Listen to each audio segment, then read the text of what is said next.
Hey guys, what's going on? This is StormMakerX, and you're about to watch a very special rendition of the Mandalorian Armor Kit build series. And today, this video will be entitled Improved Weapons, and that is because we're actually going to make another set of Western 35 pistol blasters, and hopefully I can give it a much nicer finish versus my last set. And this is one of the pistols from that last set. And yeah, we're going to try to do a whole lot better because, as you can see, I went a little crazy with the battle damage and the scarring, and practically I'm going to try to improve it on the next batch. It's just when doing it with the 3D printing process and then having to bondo everything so therefore the lines don't show and then painting it afterwards, it's a pain. So what I'm hoping to do is to pretty much start make another set from scratch, and hopefully it will actually be a lot better. Now, the special rendition of this video is because I'm outside and we are about to cut on some wooden boards. So this is the part where shop class is really going to pay off. So to start off with, what I did is I took some cardstock and cut out some cardstock paper templates, and each one is based on the design of the Western 35 pistol. And as you can see right here, it has a lot of different shapes and angles and designs right here. So I measured everything out and traced and everything and got it as close to being as accurate as possible according to its size, and I've made it for each piece.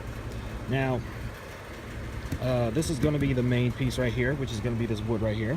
It's about, it says it's about an inch thick, but in honesty it's about 13/16 of an inch, which either way, I mean, it's close enough, which is fine. This right here, I forgot the measurements. I think if I remember correctly, it was like 1/8 or something like that, maybe a little bit more. And that's this board right here. And these pieces are actually going to go on each side of the pistol itself after we make the wood and everything, and as far as the cutout.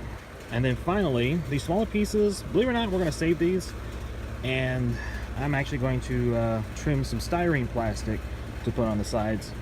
I got a special type of glue that will actually hold everything together, and I could use screws on some of this, but to be honest with you, I could probably try it, but that'll be something I will look into as I go on with this and further into it. So, but yeah, that's what's going on. I'm about to go ahead and start sawing the pieces out, and I will get back with you guys in just a little bit, and we'll see how it all turns out. Okay, after spending some time cutting, here's how everything turned out. Alright, here is the side panel that goes on the upper part of the blaster. Only thing is, it did get a little bit of a nick on all four, unfortunately, but that can easily be fixed. After I sand that part of the area down, I can easily put some wood putty. Of course, all of it's going to need to be sanded down, but the edges and everything, so therefore it looks a lot smoother, but that can easily be fixed. And here's the main body. Only problem is it did get a few deep cuts and gashes there, but it's not bad. Like I said, after I sand all the pieces down, I can actually fill in those areas with some wood putty, and once it hardens and dries, it should look just fine. We should be able to fix that in no time. Anyway, yeah, that's what happens when you use a table saw. So, and the rest of it I hit with a jigsaw. That's just part of it. But like I said, it can be fixed. And I wouldn't recommend using Bondo for this part of the procedure, because the problem with Bondo, yeah, it can be applied in globs, but the only thing about it is that it does crack when you do that.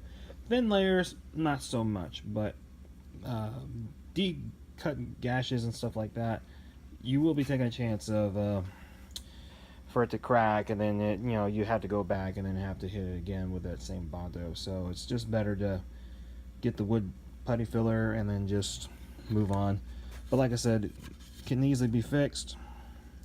And most of the gashes right here, especially on this part of the portion, will actually be covered once we put the side panel on. So, like so.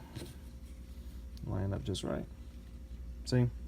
It hides a lot right here, and so all you have to do is just hit the handle, the grip and everything. But yeah, it can easily be fixed. So that's the good part about it.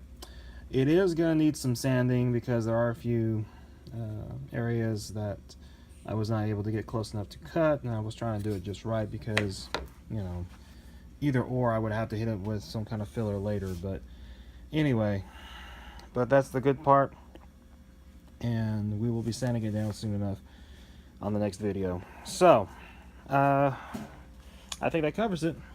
With that said, if you like this video, definitely hit the like button if you would.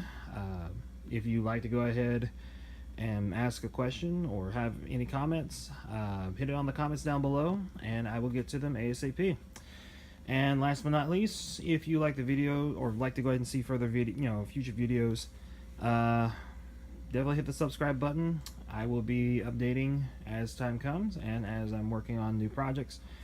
So with all that said, I hope you guys enjoyed it, and I hope it was a good learning experience. And with that, see you guys around.